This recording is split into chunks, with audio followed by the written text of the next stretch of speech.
Hi there, I'm Kyle Shepard, and we see some of you have joined us. So we're going to get in place and get started. We've got Kathleen Johnson and Mackenzie here this morning or this afternoon, I should say, to bring us a Teaching Tuesday, and it's a cool lesson on animal defenses. So I'm going to be behind the camera shouting out questions to these guys. So if you have a question, this is also interactive. We're going to be asking for some answers, so put those in your comment box, and I'll shout them out to these ladies, and we're going to teach you about some animal defenses.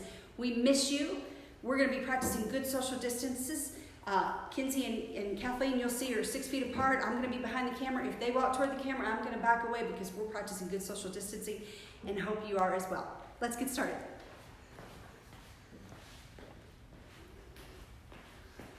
Hi everybody, how are you? We miss you so much. We had so many programs that we were excited to teach this spring, but that's okay because we can do it this way. It'll be just as fun, I promise. My name is Miss Kenzie. Welcome to Teaching Tuesday. Hi everyone, my name is Miss Kathleen. Welcome to Teaching Tuesday. We are so excited that you're here today with us. We've been waiting for you all day to join us for the Teaching Tuesday. And what we're going to do is have a very fun lesson for you guys, and we want everyone to participate. We love participation.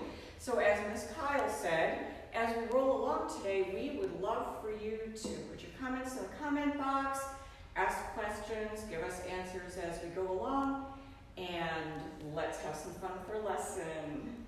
So it's really exciting. Not only today are we going to be talking about animal defenses, but it's going to be our theme all week long. So today we're going to do Teaching Tuesday, but tomorrow we're going to extend on that even more with our creature feature. And then Thursday also join us for Lift Up Louisville at the Pygmy Hippo, because we're going to talk about animal defenses there as well. Super exciting week. All right, so theme this week, animal defenses. A couple things I want to talk about before we get going, because we're going to be using some vocabulary words often throughout the lesson, and I want you to be familiar with them. So let's start with defense. What does the word defense mean? Well, it's simple. A defense is really just how an animal is going to keep itself safe, or maybe keep its offspring safe, or its home safe. These defenses can be structures. A lot of you guys, I bet, are learning about structures. They can be behaviors, or the way the animal actually acts to stay safe, or they could be a chemical. It can be a lot of different things, so really think outside the box. Any way an animal stays safe. When we talk about predators, predators are an animal that naturally preys on another. Preys. I want you to put prey. Oh, prey. An animal that is hunted by another animal for a little tasty snack. Thank you, Miss Kenzie. What we're going to do right now is flip our board around. And this is where all of you guys have a chance to participate with us. We need for all of you to think real quickly about some cool defenses that animals have. So once again, some way that animals are able to protect themselves, keep themselves safe. It could be a body part, something that's very special about an animal's body. It could be a behavior, some type of action that an animal can do to help keep itself safe. It could be something strange, like Ms. Kenzie mentioned, a chemical or those types of things. So let's keep those ideas coming in. I'm going to write a list of all of your fantastic ideas right here on the board as we go along, and then we'll continue on with our topic for the day. So Ms. Kyle's going to give us some thoughts. How does an animal stay safe? Miss Kenzie, today as I was walking through the zoo, I was looking at all the beautiful blossoms and flowers, and I saw a bunch of honeybees. Oh my. Buzzing from one to another. Ladies, we have our first answer. Jill says camouflage. Jill, that's so good. Jill, awesome. Let's write camouflage. That's a tricky word to spell, but we're going to spell it out for you. So for those of you who like to look at how words are spelled. Very nice, Jill. And for those of you who are just joining us, remember that the theme this whole week is going to be animal defenses. So if you're thinking of animal defenses right now, put them in the comments below.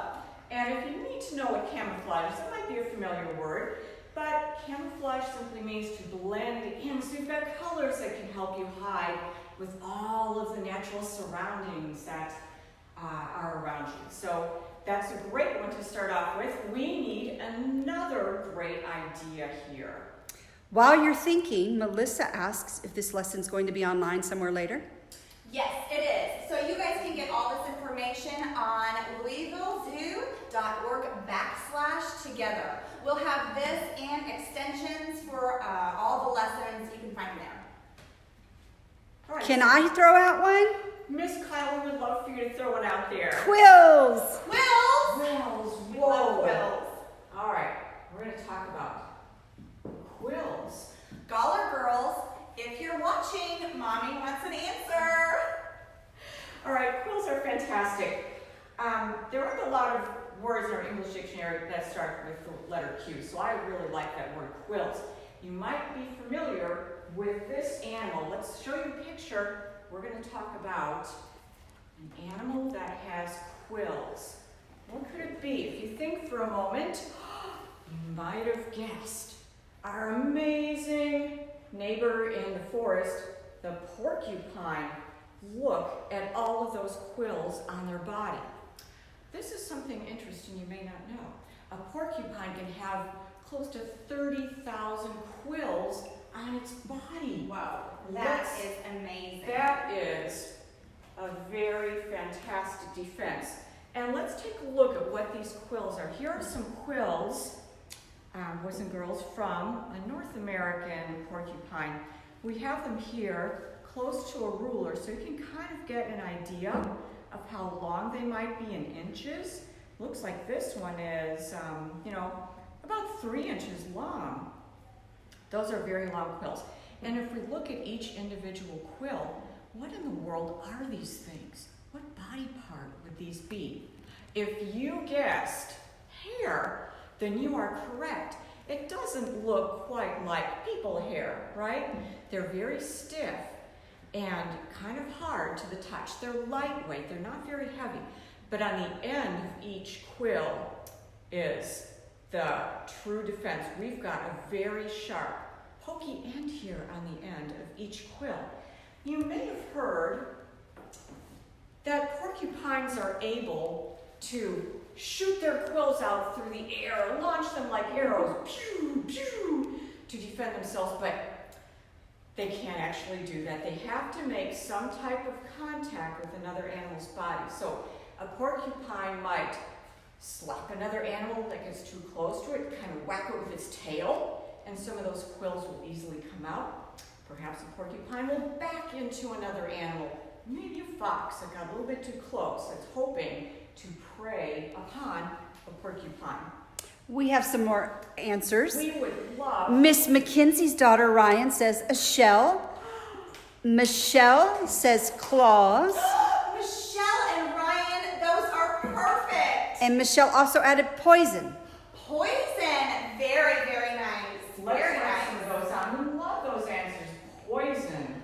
Oh, and I have one more from Clark, who's 6 years old. Clark says rhinos use their horns. We love it. Horns. That is a very smart answer. Very, very nice. Very nice.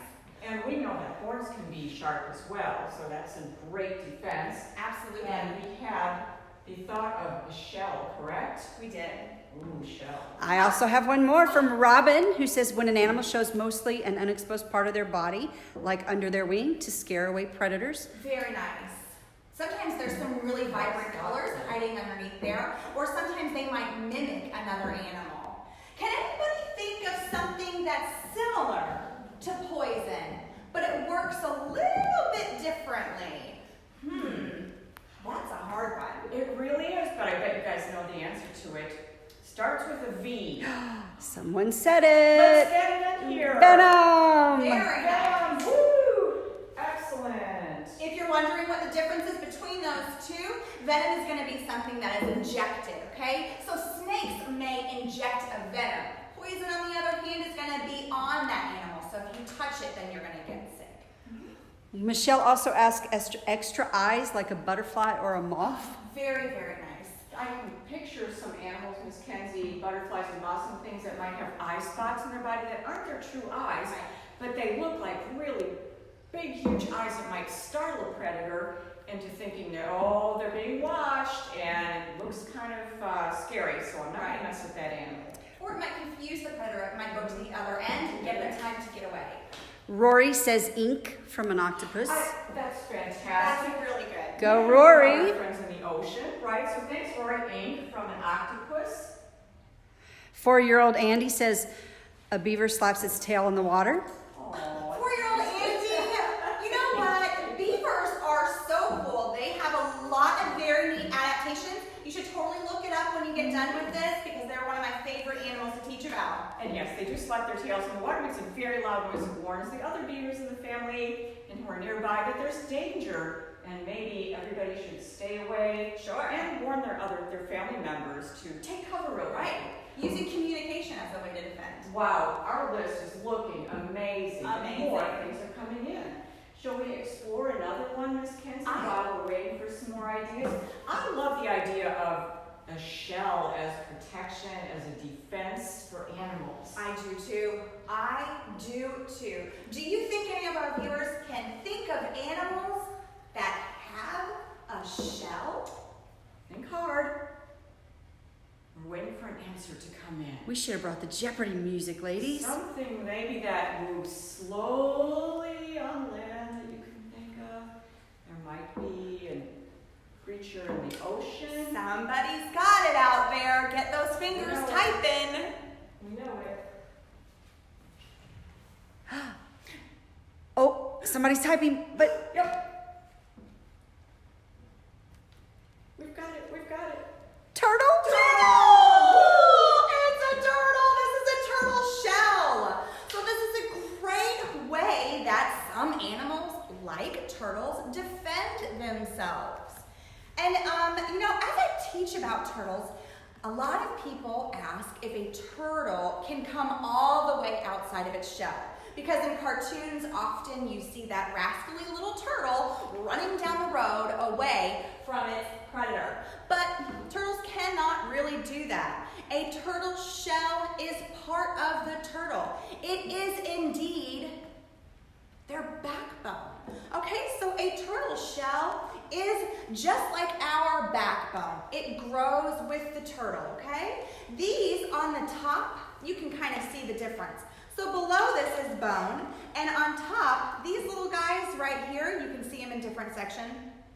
They're called scutes, okay? And scutes are made out of a substance called keratin. It's the same thing that makes our hair or our fingernails. So as that turtle grows and grows and grows, these scutes would come off and larger ones would take its place.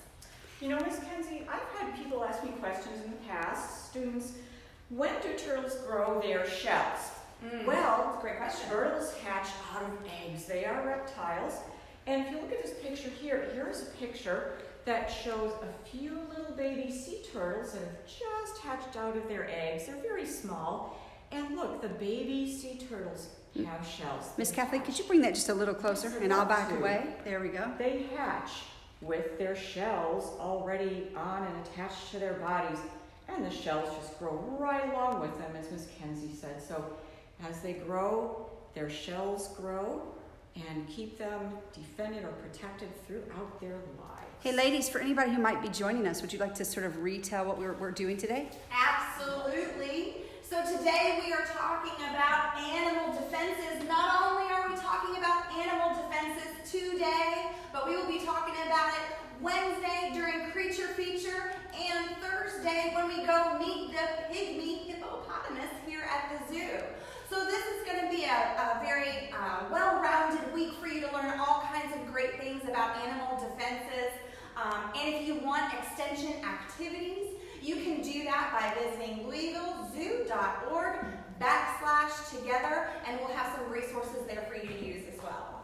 We're having a good lesson so far. We hope you guys are having fun. So maybe we can come up with a couple of more examples. Yes, let's do that. And Miss Kenzie, as I was mentioning earlier, when I saw those honeybees, what types of defense do bees have? Ouch! Has anybody ever been stung by a bee? Stung by a bee, stung by a wasp, stung by a hornet. It's not a very pleasant experience for us, but for the animal who has that stinger, it could mean the difference between living, surviving, or not surviving. So that's an important defense for some of those animals out there as well. I have a couple coming in from Love it. Corey Clinton. Corey Clinton! Hi, Garrett. Hi, Etta. That would be Mackenzie's brother. Yes. Corey says defense example is to run super fast. Oh, I love that. Stella adds a thick hide. Very good. And Stella also says musk. Musk, very good. Those are all really good. So a lot of the times when we think about defenses, we just think about structures. But also, like I said earlier, a way an animal behaves. So maybe somebody, but an animal being able to run very quickly, or a frog being able to leap far. Those are all things they can use to defend themselves. Right, and here at the zoo, I know for a fact that sometimes when we use our ambassador animals or education animals in our programs, they might pull out a defense trick or two on us while we're teaching. And I know we've pretty much all been musked by one of our snakes. So if a snake feels startled, it might let off a terrible smell, some chemicals and some stuff coming out of its body, which just smell disgusting, and it would give another animal pause, meaning they might be just startled real quickly or think it's a horrible smell and just leave that animal alone. And I can think of another animal that lets off a very bad smell that you might be familiar with. Think of an animal that has black and white coloring and some stripes. Give us an answer. Likes to come out at night. Does it begin with an S? It begins Indeed with it does. That good SK blend there.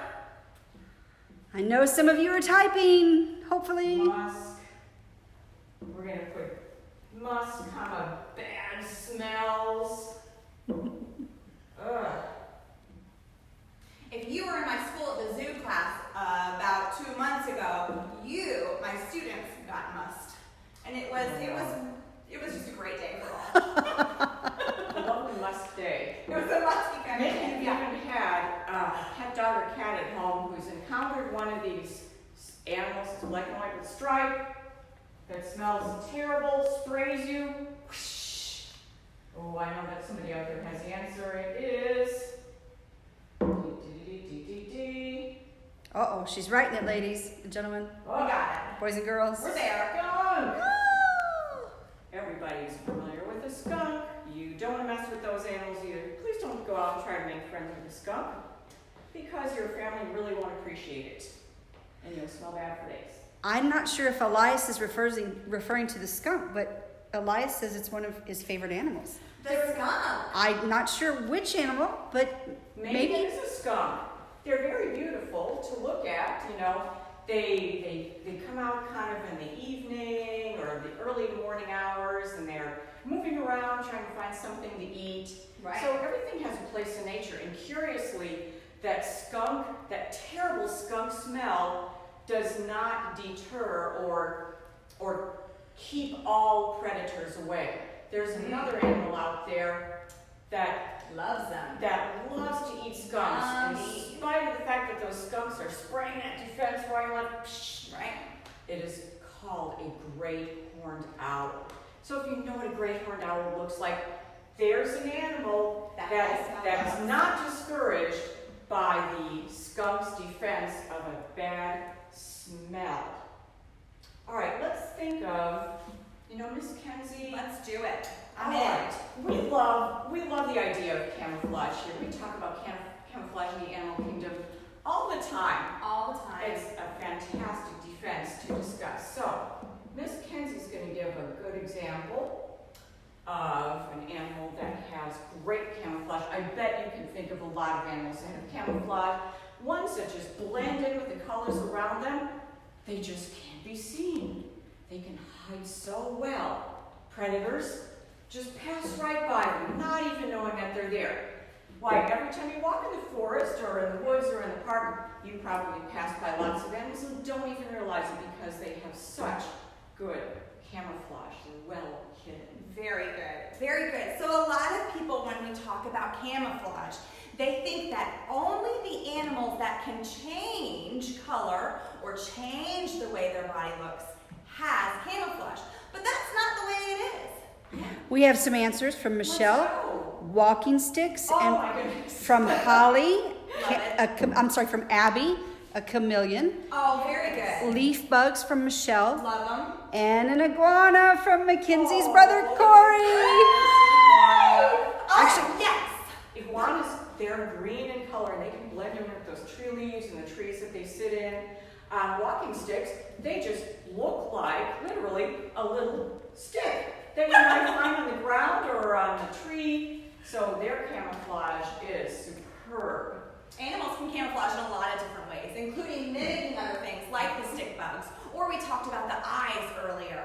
They can be on different parts of their bodies. Maybe it's on the back, so they attack their back end so they can get away. Maybe they can change colors, or maybe they just blend into where they live. But there's one animal that a lot of people don't really think about having camouflage, and it indeed does. This is a very, very large animal, so it might be sort of hard for this animal to blend in, but you'd be surprised how good of a job this animal does. Do we know what this animal is? We do. We will. I think they're thinking. Africa. Miss Abby said it. Giraffe. This is a giraffe. Okay, so it is crazy to think that in Africa, these huge animals have great camouflage. It is the pattern in their skin that allows them to blend into that savanna. Okay? Giraffes are born with the same number of spots that they'll have their whole life. They're just going to get more and more spread out. Giraffes, you can kind of see it. You can kind of see how well one might blend in with these colors. There's a couple other African animals that have a similar coloring that also allow them to camouflage into those tall, kind of light brown and dark brown grasses of that area. Maybe sort of like a lion, too. You know, Ms. Kinsey, that's a great point, because people often think of camouflage as being extremely important for the prey animals, animals that are hunted and eaten. But you know what? I bet you guys have thought of this too, because you guys are such smart scientists out there. Camouflage is just as important for predators. Think about that. If you're a predator trying to catch something to eat, you don't want to be seen either. No, you want to be able to sneak up, stalk, hide, and have that advantage if you're going to run after something super quickly or pounce on something or stalk something slowly. So camouflage is very important for predators as well. Not everybody thinks of that. Absolutely. But just it's as true. important. Just as important as survivor. Survival. Yeah. Okay. All right, so here we go, guys. This is what I'm going to challenge you with. We've identified a couple animals that match with their defense. I want you at home to fill in the rest. What animals do you know that have poison, that have horns, that have venom or ink? Okay? What animals are really, really fast? Think about those and talk with whoever is around you, big sisters and little sisters alike, and come up with some of those examples. Additionally, do not forget that tomorrow we're going to talk more about animal defenses. You're going to meet one of our animal ambassadors here at the MetaZoo, up close and personal, and learn a lot more specifically how that animal defends itself. We'll also have extension activities on louisvillezoo.org/together. Okay, you can use those at home to enrich those lessons that I know parents are working on their kids right now. Thank you, Ms. Kinsey, and thank you, boys and girls, moms, dad, uncles, grandparents, whoever's out there helping your kids to learn during this challenging time that we have. We miss you. We look forward to seeing you once again here at the zoo. Please enjoy this beautiful spring day, and I'm gonna pop in and remind you about Fitz Friday as well. Join us here, Facebook, Twitter, and Instagram for Fitz Friday. Join us on all our social channels for all the content she just said, the Creature Feature on Wednesdays, Lift Up Louisville Thursdays, Fits Fridays, and then on Saturday and Sundays we'll have a taped piece for you on each of those channels as well. So we do miss you. Practice good social distancing. Wash your hands for 20 seconds, and we'll see you when you get back. Bye. Thank you.